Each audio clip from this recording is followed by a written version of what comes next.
Reality or horror podcast? Scrolling through TikTok late one night, I stumbled upon a new horror podcast. It was the kind of content that usually helped me fall asleep, but this one was different. The narrator's voice was calm yet unnervingly familiar, and as the episode unfolded, I felt a cold shiver creep up my spine. The protagonist's life mirrored mine, down to the peculiar detail of a scar on my left hand, a souvenir from a childhood accident.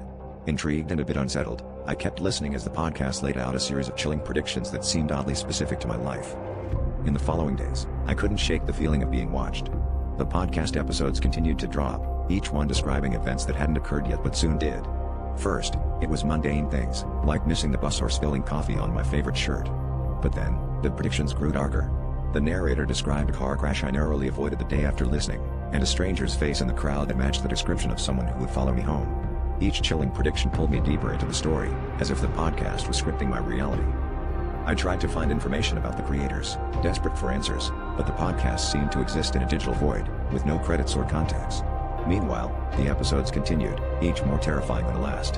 One evening, the podcast detailed an encounter I was to have that very night, a shadowy figure waiting for me in the parking garage. Listening to the episode in my car, I froze, too scared to turn around, knowing the story was about to become real.